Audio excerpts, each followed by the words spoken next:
नमस्कार, सच को बुलेटिन में आपका स्वागत है। पेश है आज के मुख्य समाचार। दिल्ली नगर निगम के 5 वार्ड में हुए उपचुनावों में बुधवार को घोषित परिणामों में 4 वार्डों में आम आदमी पार्टी के उम्मीदवारों ने जीत दर्ज की, जबकि एक वार्ड में कांग्रेसी प्रत्याशी विजयी रहा। निर्वाचन अधिकारियों ने यह जानकारी दी। देश में कोरोना वायरस संक्रमण की वैक्सीन के टीकाकरण अभियान का दूसरा चरण चल रहा है। इस दौरान राष्ट्रपति रामनाथ कोविंद ने आज कोरोना वैक्सीन लगवाई। राष्ट्रपति अपनी बेटी के साथ दिल्ली स्थित सैन्य R&R हॉस्पिटल पहुंचे और वहां कोरोना वैक्सीन लगवाई। इसके बाद उन्होंने देश में सफलतापूर्वक टीकाकरण अभियान चलाने के लिए डॉक्टर्स और हेल्थ वर्कर्स को धन्यवाद किया। केंद्रीय मंत्री हर्षवर्धन ने कहा है कि सरकार ने कोरोना रोधी टीके लगाने की रफ्तार बढ़ाने के लिए समय सीमा खत्म कर दी है।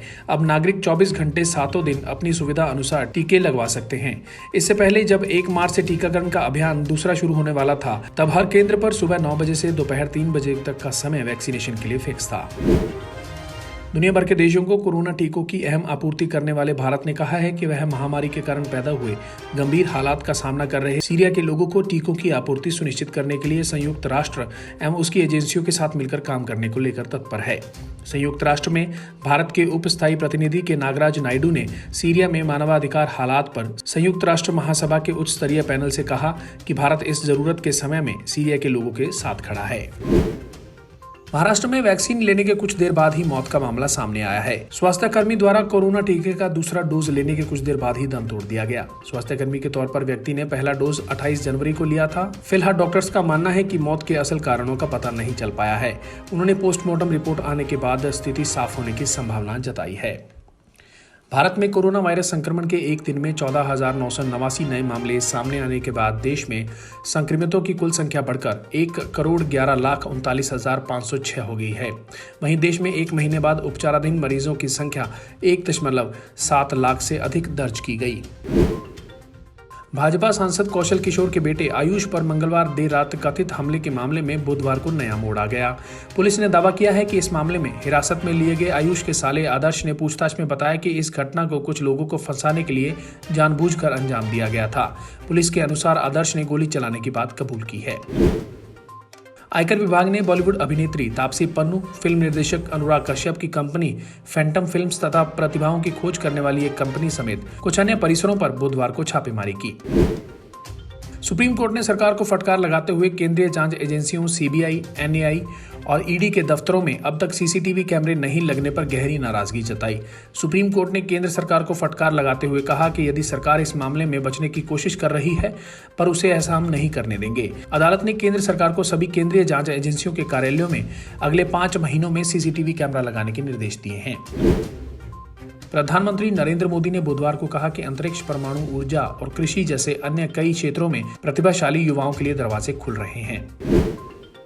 समाजवादी पार्टी के नेताओं और कार्यकर्ताओं द्वारा धारण की जाने वाली टोपी पर पूर्व में तल्ख टिप्पणी कर चुके उत्तर प्रदेश के मुख्यमंत्री योगी आदित्यनाथ ने बुधवार को कहा कि हाथरस में हाल ही में हुई घटना ने इस टोपी को एक बार फिर से कटघरे में खड़ा कर दिया है।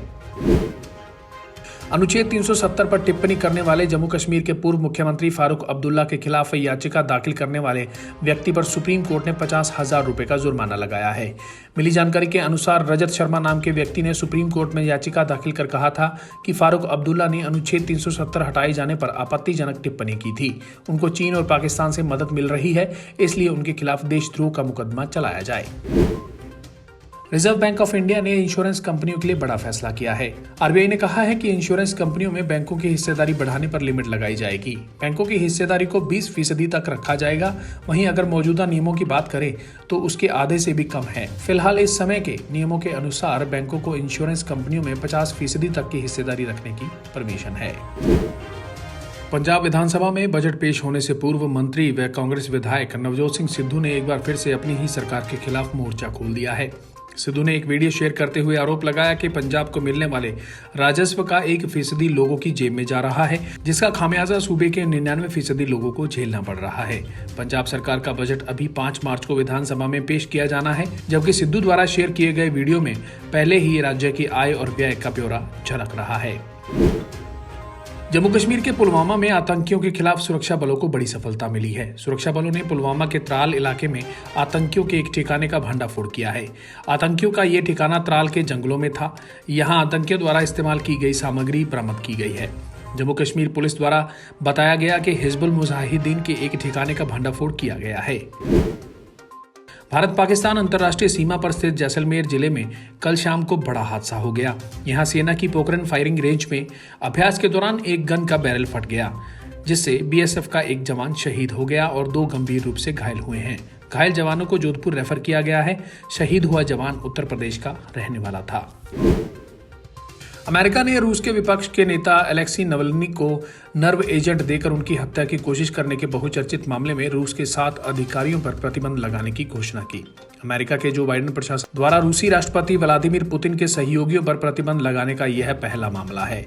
व्हाइट हाउस की प्रेस सचिव जेन साकी ने कहा कि अमेरिका के खुफिया विभाग के लोगों का आकलन है कि रूस की संघीय सुरक्षा सेवा ने विपक्ष के नेता को 20 अगस्त 2020 को नर्व एजेंट दिया था।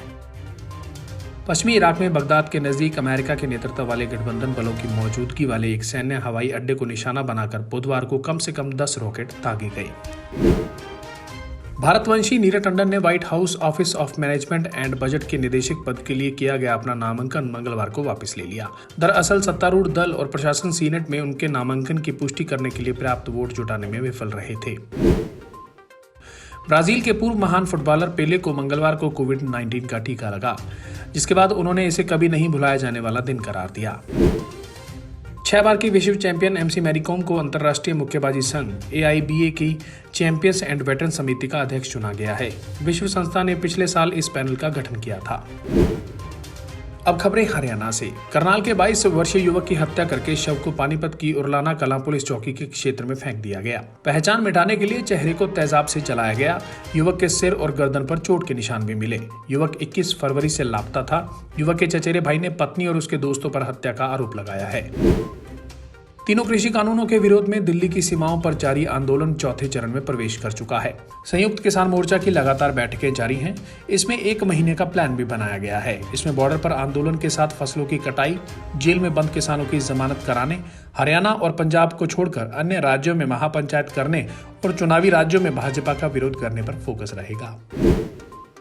केंद्र ने डीजीपी मनोज यादव को मूल कैडर हरियाणा में 1 साल का एक्सटेंशन दिया है। सीएम मनोहर लाल ने इसकी पुष्टि की। साथ ही कहा कि यदि वे बीच में केंद्र में जाना चाहें तो जा सकते हैं। जब वे जाएंगे तब नए डीजीपी को लेकर पैनल बनेगा। वहीं शाम तक गृह विभाग ने नए डीजीपी के लिए पैनल प्रक्रिया को आगे बढ़ा दिया। पैनल में डीजीपी रैंक तक के 8 IPS के नाम हैं। विज ने पैनल सीएम को भेज दिया है। उन्होंने डीजीपी यादव को अयोग्य अफसर बताते हुए तब तक ही एक्सटेंशन की सिफारिश की है जब तक नए डीजीपी की नियुक्ति नहीं होती। हरियाणा के डिप्टी सीएम दुष्यंत चौटाला को काला झंडा दिखाने निकले NIT क्षेत्र के विधायक नीरज शर्मा और पूर्व पार्षद जगन डागर समेत कई कांग्रेसी कार्यकर्ताओं को पुलिस ने सेक्टर 7 में पूर्व पार्षद के आवास पर नजरबंद कर दिया। यहां CIA टीम समेत 4 थाना प्रभारी एवं भारी संख्या में पुलिस बल तैनात किया गया था। कोरोना काल के चलते 1 साल से बंद ग्रीवांस कमेटी की बैठक के बाद पत्रकारों से बातचीत करते हुए दुष्यंत चौटाला ने एक सवाल के जवाब में पूर्व सीएम भूपेंद्र सिंह हुड्डा पर निशाना साधा और कहा कि वे अविश्वास प्रस्ताव लाते हैं तो लाएं, हम तैयार हैं, लेकिन पहले अपनी पार्टी का विश्वास अपने पक्ष में कर लें, क्योंकि जिस तरह से कांग्रेस के हालात हैं उन्हें लगता है कि थोड़े दिन बाद हुड्डा हरियाणा सरकार के विरुद्ध अविश्वास प्रस्ताव को छोड़कर कांग्रेस अध्यक्ष सोनिया गांधी के विरुद्ध अविश्वास प्रस्ताव लेकर आएंगे। गांव लखन माजरा में किसान लीलू ने अपनी 2 एकड़ गोभी की फसल पर ट्रैक्टर चलवा दिया। किसान ने इसका कारण सरकार की भावांतर योजना की विफलता बताया। किसान का कहना है कि सरकार की ओर से गोभी की फसल 8 से 10 रुपए किलो भाव का दावा किया जा रहा है, मगर जमीनी स्तर पर किसान को 2 रुपए किलो का भाव भी नहीं मिल रहा। प्रदेश में कोरोना के नए केस फिर से तेजी से बढ़ रहे हैं। अब स्कूलों के बच्चे भी संक्रमित होने लगे हैं। करनाल के कुंजपुरा स्थित सैनिक स्कूल के हॉस्टल में 54 बच्चे कोरोना पॉजिटिव मिले हैं। दरअसल 6 बच्चों का टेम्परेचर ज्यादा मिलने से जांच कराई गई तो 3 पॉजिटिव मिले। इसके बाद 390 स्टूडेंट्स की जांच कराई गई तो उसमें 54 बच्चे संक्रमित मिले। नमस्कार।